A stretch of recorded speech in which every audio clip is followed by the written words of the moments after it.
Bonjour à tous et à toutes, bienvenue dans cette nouvelle vidéo. Nous sommes lundi et effectivement on va commencer une nouvelle série de vidéos. Prenez votre petit café, votre petit thé, installez-vous confortablement parce qu'on est parti encore une fois pour une petite question qui nous est posée cette fois-ci par Gilou Shark. C'était il y a à peine 10 heures qu'il m'a posé cette question, donc comme quoi on est au poil de l'actu ici. Non, surtout que ça correspondait vraiment à la vidéo que je vais vous faire aujourd'hui. Si tu devais emporter un et un seul comics sur une île déserte, lequel prendrais-tu? Alors Gilou, je prends la deuxième partie de ta question pour une autre fois, mais je vais déjà répondre à ça. Si je devais partir sur une île avec un comics, ce serait probablement, à la surprise générale de tous ceux qui me suivent depuis un petit moment, Mister Miracle de Tom King et Mitch Gerads. Je ne vais pas vous faire l'affront de vous reparler encore et encore de Mister Miracle. C'est mon livre préféré, en fait c'est mon œuvre d'art préférée en réalité, film compris, tout ce que vous voulez.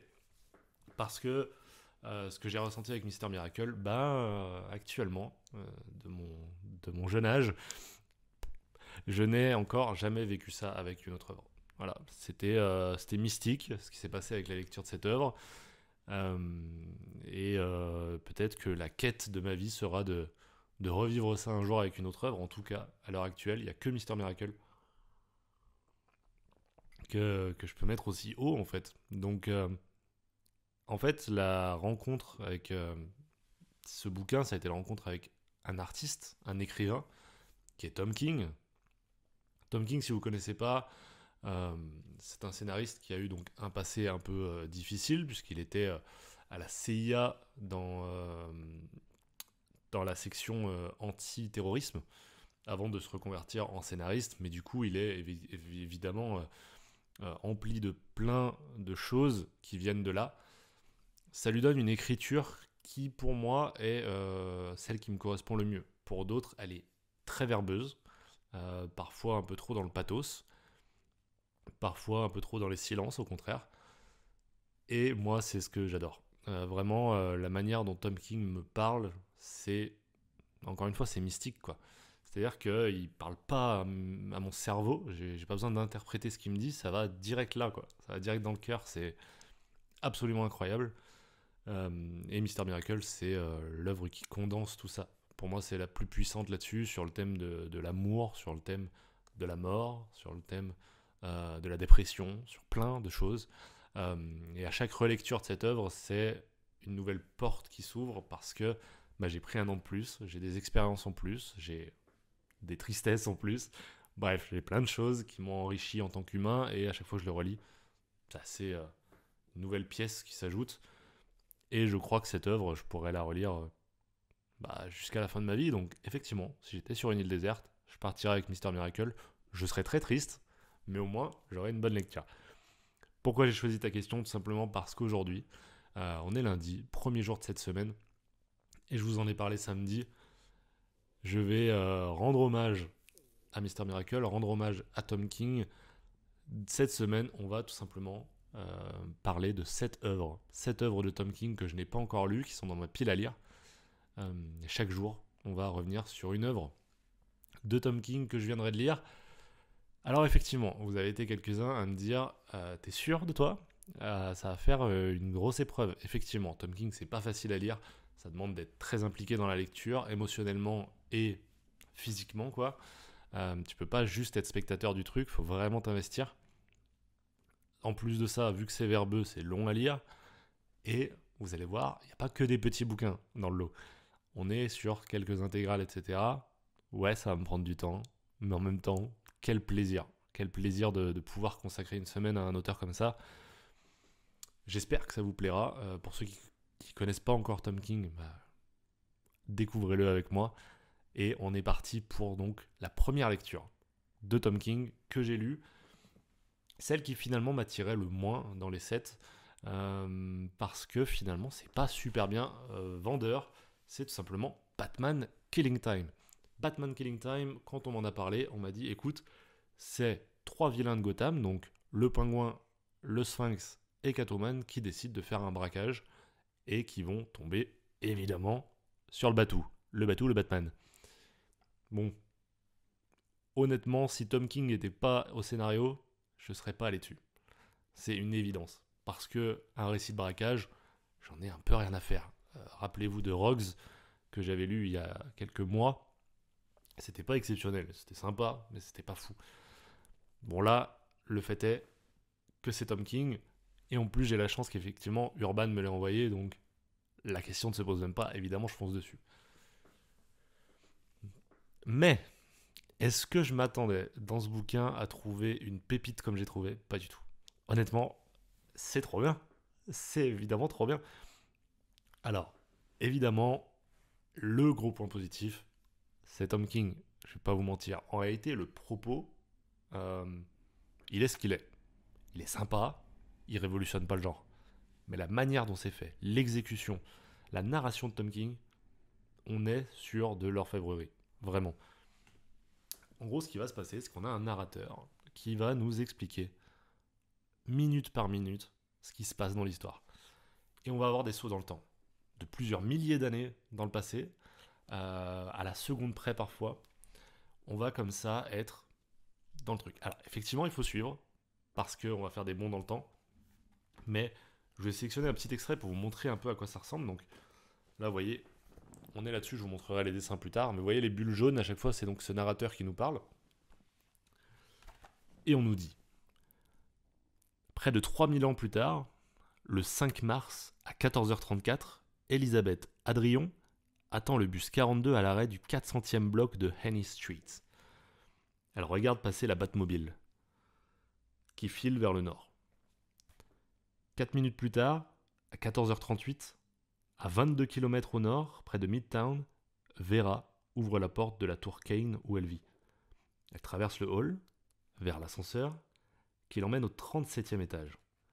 Elle marche dans le couloir, déverrouille l'appartement 3742.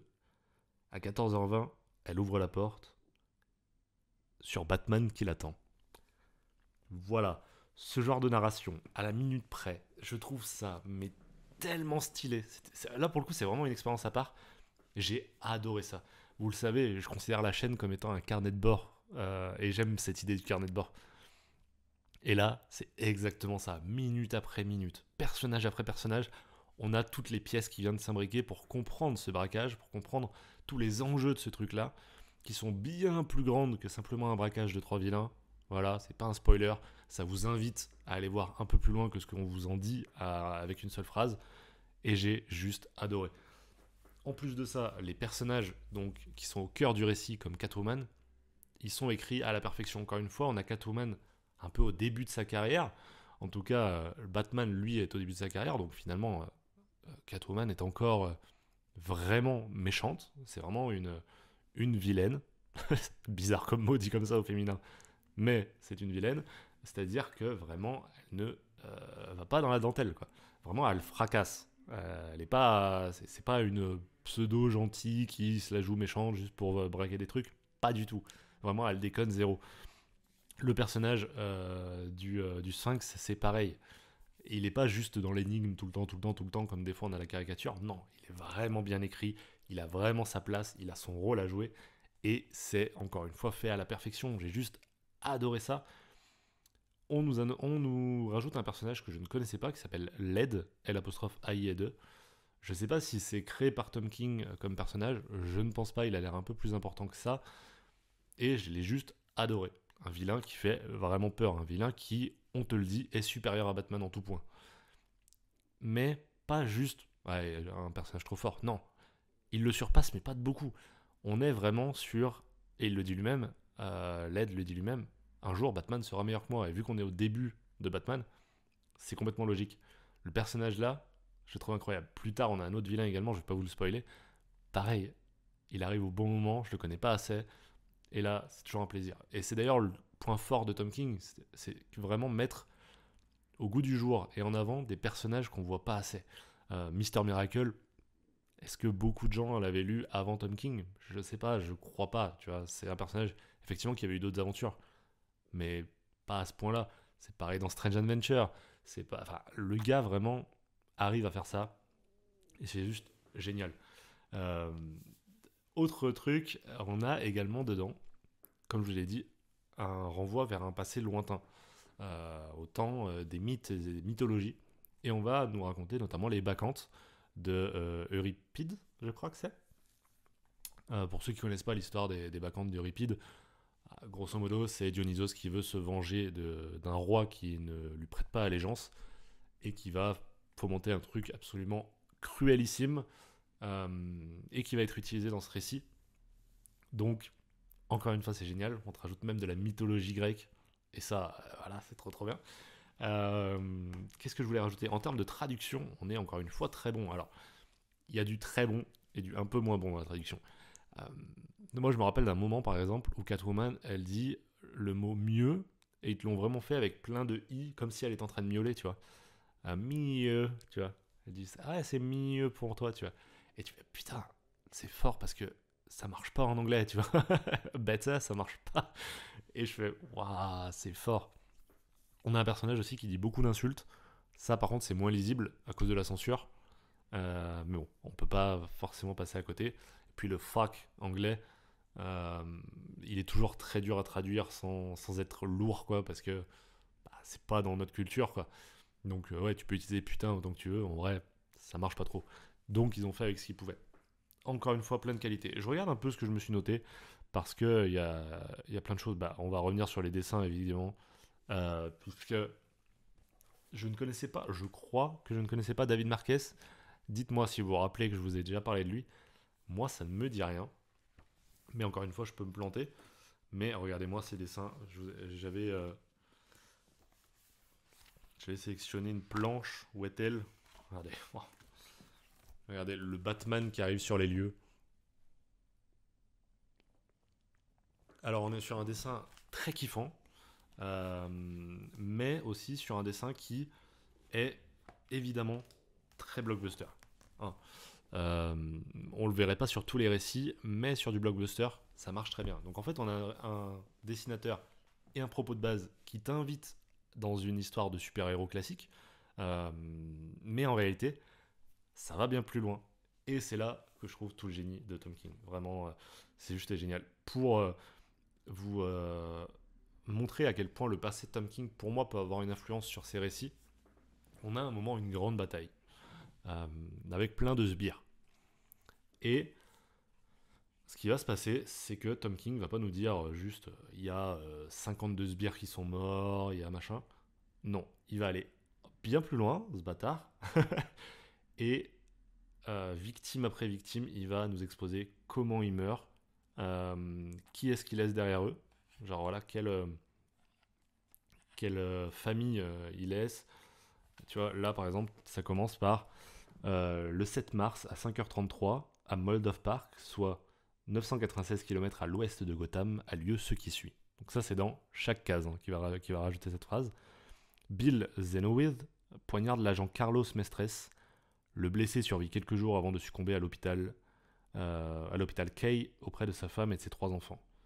Rachel Strader, armée d'un fusil parapluie, tire au CA-16 sur l'agent Gilles Colon qui meurt sur le coup. Le corps de Gilles restera sur place jusqu'à 16h19 cet après-midi-là. Sa femme est informée de son décès le lendemain, à 7h15.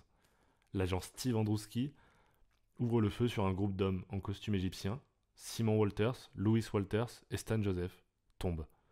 Amis d'enfance, ils étaient passionnés d'archéologie. Ils avaient découvert le culte de Thoth sur des forums en ligne. 6 minutes plus tard, un de leurs amis, Brian Jones, tuera à son tour Androwski en lui enfonçant une pyramide dans l'œil. Luke Foster est fauché d'une rafale de balles alors qu'il s'enfuit. Il rend l'âme 2 heures plus tard en appelant sa mère, Anna Foster, qui est décédée depuis 10 ans. Ces personnages-là, on les connaît pas, mais ils ont un nom. C'est comme la dame qui attend le bus et qui voit passer la Batmobile, elle a un nom. En fait, le nombre, c'est-à-dire Gotham qui d'habitude est une entité à part, la ville de Gotham, là au contraire on va sur chaque individualité parce que les victimes, dans ce genre de choses, elles ont un nom, elles ont une vie. Et dans le contexte géopolitique actuel, on peut que se rappeler que d'habitude on nous annonce un nombre de morts et pas chaque personne. Qu'est-ce qu'ils laissent derrière eux? Les victimes, c'est pas juste la personne qui décède, c'est tout ce qu'elle laisse derrière elle. Et je pense qu'effectivement Tom King, qui était dans la cellule antiterrorisme, forcément, il a vu des familles de victimes endeuillées. Il a vu des personnes qui n'avaient rien demandé, qui se retrouvent en victime, en dommage collatéral, en fait. Donc bref, les amis, cette œuvre, encore une fois, pour selon que j'en attendais rien d'autre qu'un blockbuster de Tom King, m'a prouvé une nouvelle fois que Tom King est mon auteur favori. Je peux pas dire mieux. La manière dont il écrit, il y a personne d'autre qui me fait cet effet. Et là, encore une fois, c'est un nouvel exercice et c'est fait à la perfection. Donc j'ai hâte. J'ai hâte de vous retrouver demain pour vous parler d'une nouvelle œuvre de Tom King. Dites-moi, vous, quelle est votre œuvre préférée de Tom King ? Il y en a quelques-unes que j'ai pas lues. Je crois qu'il a fait un run sur Grayson que j'ai pas lu. Il y a Sheriff of Babylon que j'ai pas lu. S'il y en a d'autres, n'hésitez pas à me le dire. Ce serait avec grand plaisir que je les découvrirai. On se retrouve demain pour une nouvelle vidéo, du coup, vous l'avez compris, avec une lecture de Tom King. D'ici là, portez-vous bien, prenez soin de vos proches, c'est le plus important. Ciao tout le monde.